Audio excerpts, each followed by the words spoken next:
Kim saved me and my podcast. I'm Lorianne Mirabuto, the host of Public Speaking Monetization Tips, which is a limited series podcast. I had a launch date, and 48 hours beforehand, Apple created a hiccup with a double show listing. Same RSS feed. Now, this would mess up my rankings, analytics, all that jazz. Kim threw me a life preserver with her vast experience and knowledge, and she walked me step by step through how to eliminate one of those shows. So if you are considering working with Kim, I highly recommend it. She's got a ton of experience and she's very creative at problem solving. Thank you, thank you, thank you, Kim. I walked into a room full of podcasters last Saturday, and I asked them to guess what a podcast was about. And nearly nobody got it right. And that was the whole point of the exercise. I am so excited about the outcome of Saturday's speech. So let me give you some backstory. First of all, I am Kim Parkinson. You're listening to Podcasting for Your Spiritual Business. And not only am I a podcast growth coach that has produced over 2,500 podcast episodes, done over 25 launches, helped over 200 podcasters with their podcasting journey, but I have actually also, as of last Saturday, this particular podcast was number 4 when you did a search for spiritual business in Apple.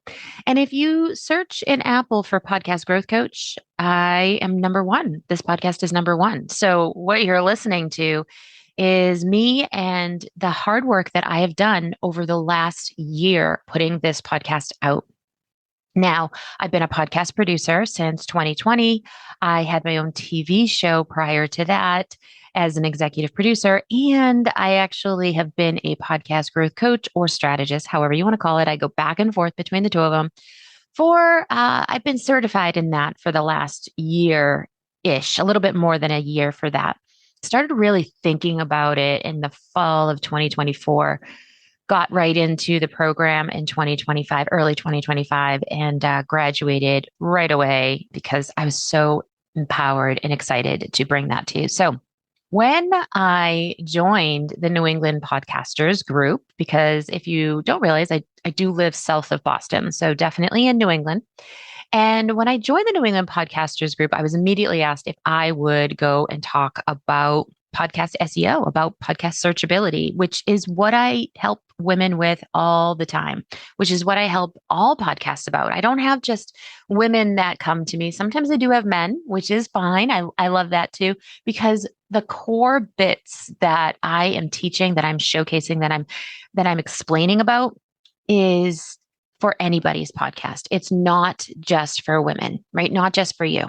But as someone who has a little bit of a teaching background, now I had a craft store for a number of years, and even prior to that, I taught as a teacher, and I just really taught women specifically, although again, there were some men in those classes, taught them how to just create their confidence and create their art.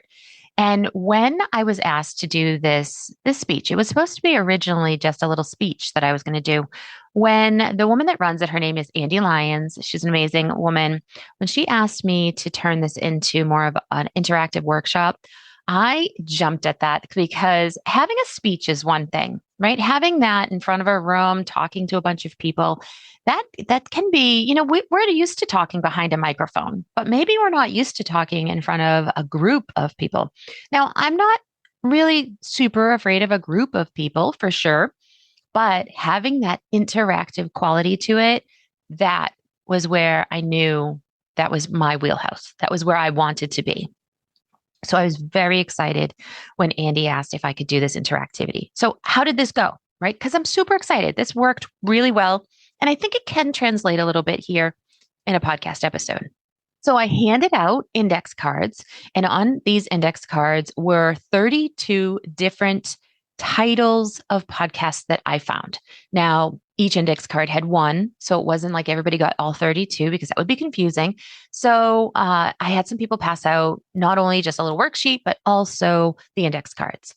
And I asked, if you look at the name of that podcast on that index card, could you tell me what that podcast was about?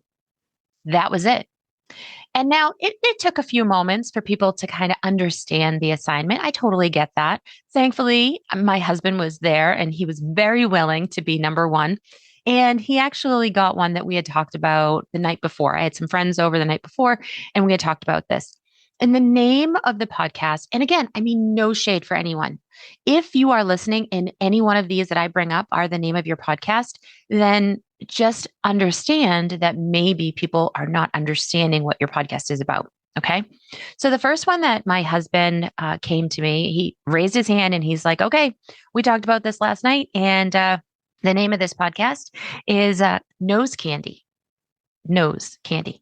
And so maybe the people that I hang around with, I don't know, not necessarily true, but definitely the very first thing that my husband and other people thought of was maybe this was a podcast about cocaine. I know it's not. It's a podcast about perfume, but you would not have necessarily guessed that based on the name of it, right? So another suggestion that somebody had on the index card was one called Connecting the Dots. And this particular woman, Stephanie, I believe her name was, she really thought hard about it. She was one of the last people that I had talked to when we did this exercise. And she said, you know what? I think this is about true crime. I think this podcast is going to be about true crime. And you know what? That was such a good idea for connecting the dots. It was such a great idea for a podcast. Like, it's not necessarily keyword driven, but I can see where she is connecting the dots on how that's going to be a podcast, right? I can see that. I can see where she was going. Sadly, that particular podcast is actually about a Baptist management system on purpose, people, and processes. And that was like all of this. We walked around the room. I walked around the room and many people had many different cards with many different names. And really the aha moment was like not a single podcast name really matched what that person assumed it was about. And so here's what I was saying. If your ideal listener can't figure out what your show is about from the name alone, they're moving on. They're not necessarily staying and they're not necessarily going to find you. And so on the worksheet, I had a core lesson. And that core lesson is that, clever isn't necessarily going to be found, but clear is. So can someone tell who this show is for by your name, right? Can you tell by looking at my podcast name who this is for? Yes, it's for people with a spiritual business. Can you tell what this problem solves based on the name? Yes, it's my particular one is about podcasting. So it's podcasting for people with spiritual business.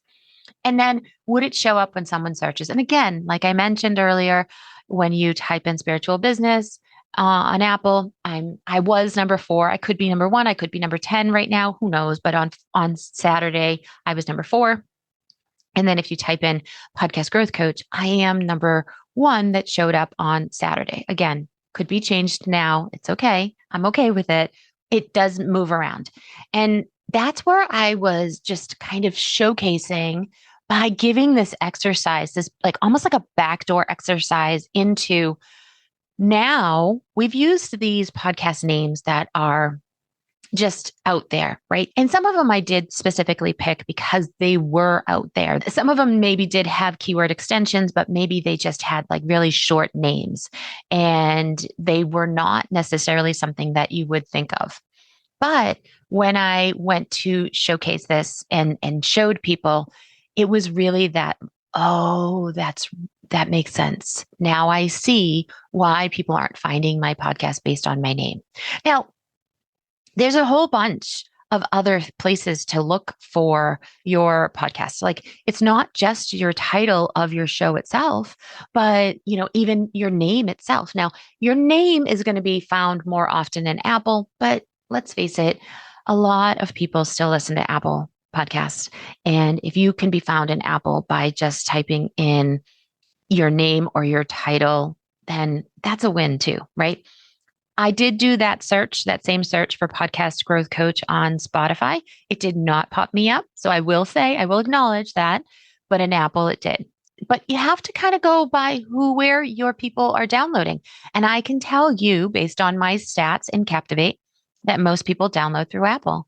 So I am kind of showcasing that in Apple.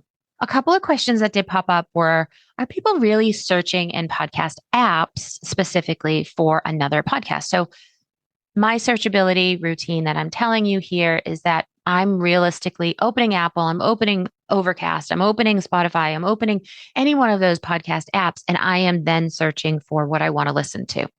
And the consensus of the group was that yes, people do search in there. And I'm also going to say too that in my own opinion, in my own research, what I have done is that people do search in there because it's so much easier. If you're already a podcast listener, it's so much easier to then go listen to another podcast. It's really hard to say to your neighbor, hey, I have a podcast. And they're like, what's a podcast? And you explain what that is. And you're like, would you, go listen. I just did a podcast episode about peonies and your peonies could use some help. I don't know.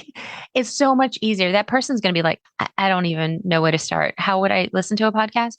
But somebody that already listens would be like, oh, okay, I'll go search peonies.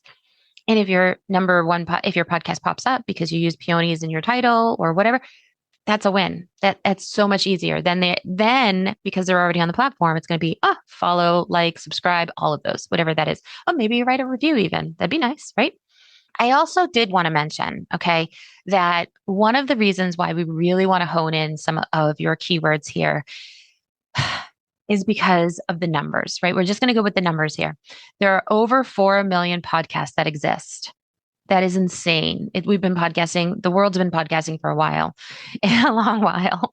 And so over 4 million podcasters exist. Again, this is kind of insane to me because that means that podcast hosts are getting money for people that aren't publishing their podcasts anymore, which yes, you might feel like, I'm still getting downloads, I'm still getting hits and whatever. And so, I feel like that's important to continue to put money into. And then there are those platforms that are free. I get that too. So there's those as well. But really crazy that there's still 4 million podcasts out there that exist. And again, that's 4 million across all countries, all platforms, all categories, all of that. Okay. But there's only about 340,000, and I say about because it fluctuates, of course, that are active in the last 30 days. Okay, 340,000. You're still thinking, oh my gosh, that's still a lot of people. But all of those are not in your niche. They're not all in your language. They're not all in what it is that you do in your category. So I can't really break it down. I don't have those particular stats on like how many people are active in spirituality, how many people are active in how to education category. I don't have those particular stats. And I'm not even sure if they make those stats. I am not 100% sure because the other thing is you can change a category anytime. So maybe yesterday my category was spirituality and today my category is how to, so that how would you be able to quantify that? So I don't know that they actually have those kind of stats available. But what I'm getting at is that 340 active over the last 30 days. So they're going to be the ones that come to the top if you're using the right keywords, right? Because they're active. All of those platforms want you to listen to them because they're active and they're the ones that are producing more content. So your competition is actually really small. It's not as big as you think, but you still need to be found by using and utilizing and getting to those core keywords that you have. So a couple of things I do also want to mention, right? So I also, not only was I explaining to them about the keywords and how to really get them into the podcast and get them in front of people that are actually searching for what they're talking about, but I also gave them a little bit of a don't list. So this don't list is you do not need to start your podcast name with a, the, for, what, any of those type things, right? We don't want an article, a grandma article. We don't want a, the, and we don't want any of those in there. And that's because we want to utilize the real estate as much as possible. When you are introducing your show, when you're talking and you say your show, absolutely, you can be like, hey, this is the blah, blah, blah, blah, right? Or a, blah, blah, whatever it might be. But you don't want to use that in your actual name because you don't want to utilize that valuable real estate in that name. Now, another thing that I also mentioned to them is stop using the word podcast or show in your title because it's just not necessary. If you are unless you're a podcast about podcasting like myself, obviously I'm going to need to have podcast in there. There's no other way to do that, right? But if you have just a show and maybe it's called, I've used this before on the show here, The Amanda Show, right? First of all, to remove that and then show. Here's the thing. If you just type in podcast, so many other people have used podcast or so many other people have used show that it's just going to be really, it's not going to whittle it down to where you want it to be. You can still in your intro and when you're speaking in your show, you can still say, this is the Amanda Show and I'm talking about whatever. You can absolutely still say that. But when you are talking about that title inside of your hosting platform, and so I'm talking about whether or not that's inside Buzzsprout or Captivate or Libsyn or even Spotify for creators, whatever that is, remove the word show, remove any articles, and just have keywords in there, right? You want it to make sense, but you want it to have keywords, as many as you can. And then no clever spellings. And that is like something that maybe you have made up, something that is maybe not so easily searchable. Just be aware that words that you've made up that maybe you're like, I love this word, I'm going to use this all the time. Those probably aren't going to be searchable. People aren't going to be searching for those to find your podcast. You know who's going to be searching for those to find your podcast, if at all? Are people that already are in your world and already in your podcast, or, podcasting realm that already listen to your episodes, or maybe people that have already know you. And the goal here is not just to be the authority to those people that already know you, but also to be found by other people. That's what we want. We want more downloads. We want more people in our world. We want more people to hear our call to action. We want more people to hear our authority. We want more people to come into our programs. And so in order to get those more people, we need to make sure that those keywords don't have any clever spellings. And then I don't like to repeat the keywords across all the zones. I don't like to have a keyword in the podcast name and in my name, and then also in the description. So utilize them, in one keyword for each of those sections. Can you repeat keywords within your titles? Yeah, because you're probably going to talk about the same thing. So you probably are. And it's not even going to be something that you have to think about. But if you are using those keywords, great, because then that's going to showcase you even more. So that's fine. That reinforces your topic, and that's perfect. So I just wanted to kind of go over again. I was so excited on Saturday to do this. As a matter of fact, I'm recording this on Monday, which is the day before this comes out, because I really wanted to kind of like digest and enjoy and then just kind of say, you know what, I am going to bring this back because last August I did an episode. It was actually episode 20 about how to name your podcast.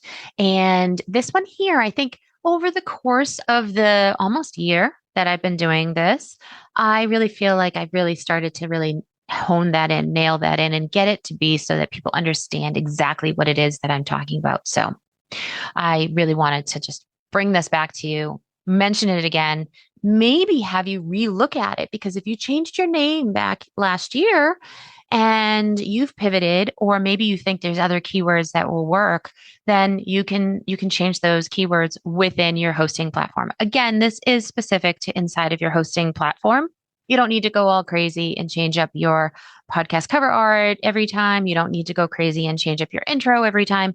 This is just inside of your hosting platform. It does not need to match what you say inside of your episode completely. It should have something to do with it, but at the same time, you want it to be something that's findable, not just something that is, quirky or fun or something like that. I also did utilize my coach. I had a speech coach for this past speaking engagement, Lorianne Murabito. I am going to actually put her testimonial that she gave me in the front of this particular episode, but her podcast was originally called Be in Demand, about public speaking. But her title now is actually Public Speaking, Confidence, Storytelling, Selling, Personal Brand, Career Advancement, Be in Demand. It's still Be in Demand, but she puts all of those keywords first. And the beauty of this was once Lorianne did that, she actually saw a 200% increase in her downloads within the first 7 days. That is amazing. And that alone just really reinforces the idea that these keywords matter. What you are talking about matters. And how you get out there and how you can get to your ideal people matter. So again, who is your show for? Can they tell what this problem is that it solves? And would they actually be able to find your show by searching for that problem? You really want to make sure that you have that so that you know exactly who you serve, what you help them do, and how and where you're doing that for them. I am actually hosting a workshop tomorrow, Wednesday, June 17th. I know it's very, very quick. And I'm going to leave the link to that in the show notes. But ultimately, you could find that right now. If you are searching today on the 16th, you could search for that on kpcreativemedia.com/links. You'll see that right there. And you are welcome to join. It's 3:00 Eastern time on June 17th right now. I probably will bring this back because it's going to be such a great workshop on other places to put those keywords. So I just really wanted to get that out there, introduce you guys to this concept again. And I'm really looking forward to bringing you more information about this because it's so powerful to be found by those keywords and to make sure that your podcast gets floated to the top. You want to be the creme de la creme. And I want you to be there too. So let's go, take a look at those keywords and take a look at what you have. And if there's any changes you can do and make right now and today. All right. Okay. That's it for today, where your voice flows, your business grows. And I will talk to you later. Thanks. Thank you so much for being here and spending this time with me today.